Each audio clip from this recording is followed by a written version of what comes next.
என்னங்க சம்மந்தி இதெல்லாம்? இதுக்குதான் எங்க வீட்டு பொண்ணு உங்க வீட்டுக்கு அமிச்சோமா? தப்புங்க, ரொம்ப தப்பு.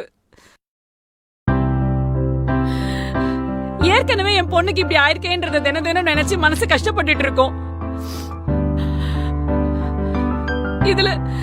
இதெல்லாம் பாக்குற சக்தி எங்களுக்கு இல்லைங்க. நீ என்னம்மா இவங்கள போய் பேசிக்கிட்டு இருக்க? யாருக்கு கட்டி கொடுத்தோமோ அவங்கள போய் கேளுமா.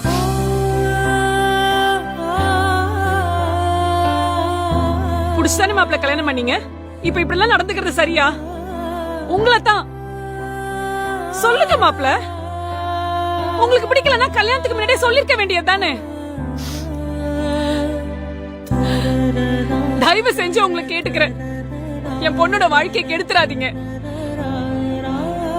புருஷன் பொண்டாட்டினா சண்டை வருது சகஜம்தான். அதுக்காக பொண்டாட்டியே இல்லன்னு சொல்றதெல்லாம் நியாயமா? சொல்லுங்க. ஏன் அமைதியா நிக்கிறீங்க? சொல்லுங்களேன்.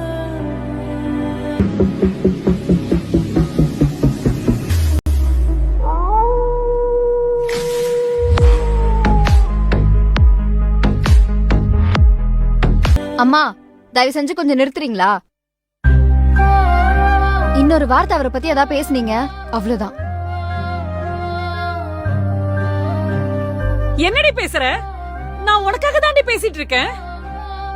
ஒன்னும் தேவையில்லம்மா, கட்டி கொடுத்துட்டீங்கல்ல, இனிமே இதான் என் வீடு, அவர் தான் என் புருஷன். எங்களுக்குள்ள 1000 பிரச்சனை வரும், அதெல்லாம் நான் ஃபேஸ் பண்ணிக்கிறேன். பேசுறா? என் புருஷனை நடு வீட்டுல உட்கார வச்சு இப்படி கேள்வி கேட்டுட்டு இருக்கீங்க. என்னால பார்த்து சும்மா இருக்க முடியாது. அம்மா, எங்களுக்குள்ள ஒரு சின்ன மனஸ்தாபம், சீக்கிரம் சரியாயிடும். நீங்க யாரும் அதை பத்தி பேசாதீங்க.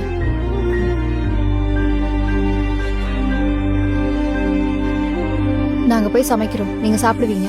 ஐயோ வேண்டாமா, வேண்டாம். நீ இவ்ளோ சந்தோஷமா இருக்கிறத பார்த்து என் வயிறு மனசு நிறைஞ்சு போச்சு. நாங்க கிளம்புறோம். சரிம்மா, பார்த்து போயிட்டு வாங்க. வாங்க போலாம். சமந்தி, ஒரு நிமிஷம் இருங்க. அப்பா, அம்மாவை நல்லா பாத்துக்கோங்க. சரிம்மா.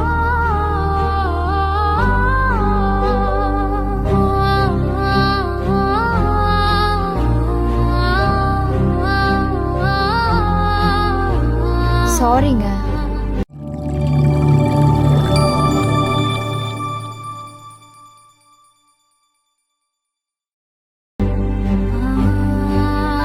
உங்களுக்கு உண்மையிலே என்ன பிடிக்கலன்னு நினைச்சு இவங்க இப்படி பேசிட்டாங்க. உங்களுக்கு என்ன எவ்வளவு பிடிக்கும்னு எனக்கு மட்டும் தான் தெரியும். அவ்வளோ ஏன் உங்களுக்கே கூட தெரியாது. இல்ல, எனக்கு புரியல. அதாவது எனக்கு உன்னை பிடிக்கும், அது உனக்கு தெரியும், ஆனால் அது எனக்கு கூட தெரியாது. எனக்கு தெரியாமல் இந்த மாதிரி ஏதாச்சும் ஃபேக் ஹோப் கொடுத்துருந்தா ஐ எம் சாரி. உங்க பிரச்சனை என்ன தெரியுமாங்க? எங்க இப்ப நம்ம இவ்வளோ ஏத்துக்கிட்டா இவ்வளோ நாள் நீங்க இருந்த கோபத்துக்கு அர்த்தமே இல்லாம போயிடுமோன்னு நீங்க பயப்படுறீங்க. அதனாலதான் என்ன பிடிச்சும் பிடிக்காத மாதிரி தள்ளி போறீங்க. என்கிட்ட உங்களுக்கு கௌரவம் பார்க்க வேண்டிய அவசியம் கிடையாதுங்க. நீங்க தாங்க எப்பவுமே கெத்து.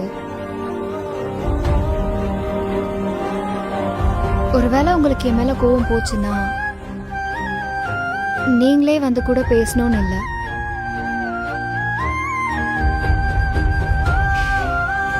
தோ நம்ம போட்டோ,